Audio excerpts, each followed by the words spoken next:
What time is it? It's post-pod time. Oh, this is fun. We're I was gonna have about to to do probably the turn that prepare down. that you did the last time, but then I was like, oh, you put me on the spot. I can't just copy that.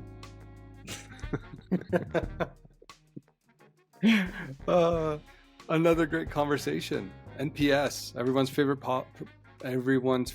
topic. There we go. Use English, V. Come on, you can do it. Yeah.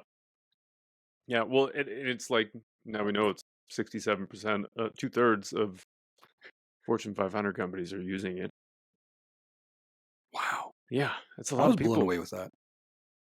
Yeah, it's a lot of people. It's crazy. And I think going through the 3-strike rule, I think we quickly realized that, NPS probably doesn't have, you know what, I can just say it. It's probably not a great metric to actually start monitoring consistently, when you can probably lean on other areas to really kind of get a sense of, how your product is doing, how your customer service is shaping up, etc. Like, yeah, it's an expensive tool to find ways to implement. Yeah. Well, and it's not specific enough. I mean, there's a ton of variability that John pointed out. But the other one is Yeah. you pointed this out, V. I thought it was great. I mean, there's so many things that people measure through NPS. And so the question, it's not even measurement through NPS that's the problem. It's the question itself. Like, how willing are you to recommend blank to, your friends and family? Yeah. Like when you're being asked that after like a checkout experience on an e-com site, like, Yeah. no, I'm not going to recommend this checkout experience because I don't really care that much. You know what I mean? Like, be specific. Ask the thing you want to ask, not just some default question. Yeah, and I think that was a good push on your side as well, because it's really kind of, what are we actually trying to find out in this moment? And language is important. So this willingness to recommend can be interpreted so many different ways. I could have had a great Totally. experience, but I'm still not going to recommend you just because Yeah. I don't want to. Yeah. I'm sorry.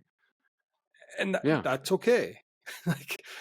And I think that's where I struggle with this metric and how it's used. And I have to be honest, like, when we used it as a way to gauge how you're performing in an organization, Mm-hmm. it was the absolute worst, because all of a sudden it would kind of created this mean where everyone was just kind of in the middle. Your high performers were all in the middle. Those that were a little bit on lower end were still kind of in the middle. And it's just, a high performer immediately was like, what do you mean you're gonna take away my 8s and my 7s? Yeah. Or No one's gonna rate you 9 and 10. yeah. If you're being rated 9 and 10, guess what? You're in the wrong position. Yeah. I'm trying to remember the industry that I've seen this in. But it comes up a lot where I wish I could remember. Oh, you know what it is? At the service center at the car dealership that I go to. So Okay. they always ask NPS and they always say to me, we'll send you out a survey afterwards. If you can give me a 9 or 10, that'd be great. Because the other ones don't count. Yeah. It literally doesn't count. Yeah, they're priming me to give them a 9 or a 10. And so, I don't know, sure, 8. I'll give you a 9 or 10. Yeah, well, yeah. But then also, and I've seen this too, where at a past company, we were 47, and everyone's high-fiving because at that time we were better than the competition. That's, I think, one of the amazing things about it, that it's reasons why it's so adopted is because you can benchmark. Not just against companies in your own industry, but also outside. Like you could benchmark yourself against Apple. And that was a thing where we're better than Apple at 47. But then the next one comes around, it's 35. Oh, yeah. Flip the table. What's going on? Everything's just, the sky is falling. Totally. It could have just been there's less people that scored you 10. That's it. Mom and dad didn't rate you this month, or this quarter. Like, I'm with you. I am a big believer in being able to benchmark over time. I keep coming back to NPS, that I don't think that's the metric that you need to be benchmarking. Yeah. And I think there's a lot more of an opportunity when you Hmm. really do, you know, really be thoughtful in the evaluative questions that you're doing, your CSAT, and just Yeah. making sure that you're being very methodical in terms of information you're asking for Yeah. to create those benchmarks. I just Yeah. don't. It fails on all three promises, man. Like, it doesn't predict growth. It doesn't mean if someone is a detractor is going to spread, poor things about you or your Hmm. service and whatnot. But even if you are on the opposite side, still doesn't mean people are going to recommend you. So what Hmm. does it actually mean? It means Hmm. nothing. And what was the final one It was again? more like customer satisfaction than anything else. Like as Exactly. far as it being correlated to anything, it's more closely correlated to customer satisfaction.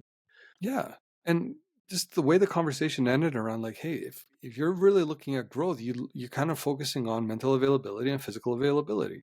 Hmm. Try to change the perception, and a consumer that doesn't know you, that you would be a first choice once they entered that, Sure. the process of buying or looking up a service or a product from you. Yeah. Very simple. Yeah. Yeah. I I don't agree. know. Well, yeah. I mean, so if it doesn't meet all those rules, and the one thing it's closer to is customer satisfaction, but customer satisfaction asks customers if they're satisfied. I would just as soon use that. Me Like, too. I don't know why complicate it. I'm with you. I think you did touch on something though. It is because there's 2/3 of Fortune 500 companies are using it. I would argue maybe it is a way to say, hey, how are we pacing against another organization or the Fortune 500 company we kind of have, put up? And maybe NPS is one of those things that it's like, oh, look at us, we're great, uh, as we continue to grow. But I love that he, how did he say it? It was more of it's not a predictor of growth. It accompanies growth. So NPS Hmm. can go up as your company grows, but it's not Yeah. predicting your growth. Right. And I So think that just was use your sales numbers. Like, right. What yeah. he said, it was what past growth is a better indicator of future growth. Yeah. Yeah. There you go. Mic drop. Yeah. It's Put your crazy. pens down, everyone. Yeah, it's true. Like, I think it can, in real, to your point, it can be a distraction, I think. But if you're in it and you're using it, Keep like, going. I don't know if that's a hill I'm going to die on, but I I'm with think you. I would, knowing what I know now, I might ask questions like, hey, can we track performance of, like, revenue performance against NPS scores and see what that looks like? And if it, Yeah. and see what the numbers are, and somebody can run the calculations, or the same thing with, can we actually track whether people are recommending us or not? Hmm. Yeah. And then we can see the data for You're. ourselves rather than it being told to us. You can see it and see where the value Yeah. of it is.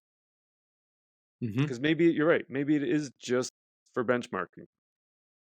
I don't know. Like, And if I'm it's just up in the air about this whole metric and whether it's what use it has at all. That's it. Maybe it's use. It's like pull it out of the annual reports. If you're going to leave it in annual reports, make sure it's more of a metric that you're just keeping there to be like, this actually has no bearing on our performance in totality, but here's our NPS Yeah. for the last quarter. Like, Yeah. I don't know. There's your example of, the company that was losing customers, but their NPS was going up. I think is, for me, is such a prime example where this metric doesn't work. Not Hmm. even in potentially predicting your current state.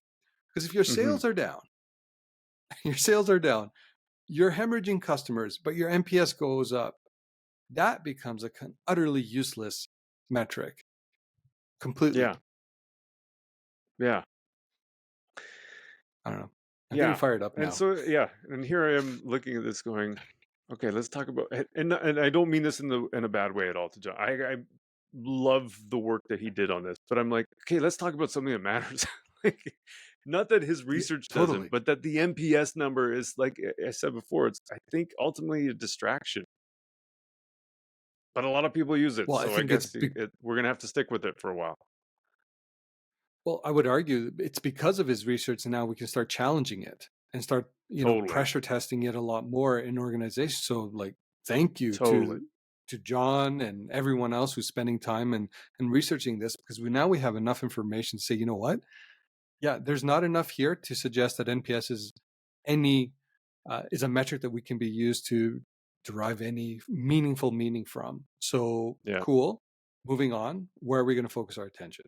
And I totally. think being able to do that is great. First of all, it's a great conversation to have. But secondly, more importantly, it gets you closer to the areas that you need to be focusing your attention to. 100%. 100%. I love that feed. On Yeah. that note, Yeah. I think that says it all. I don't know that I have anything else to add other than I'm So, just like fed up with NPS. well, I wanted to pose this to our listeners. Can you please rate us 9 and 10, please, on all the platforms that we show up? Please give us a 9 Well, or 10. actually, it's only up If to you 5. enjoy this podcast, please Yeah. recommend us to all of your friends. Actually, that's In the all right way to fairness, do though, it. yeah, Would you please. be willing to recommend us to your friends and family There and you go. colleagues? Please There you rate us a go. 9 or 10. Yes, please. Okay, V. That was And if good, it's man. anything That less was a than great that, please don't. conversation. This is awesome. Thanks, man.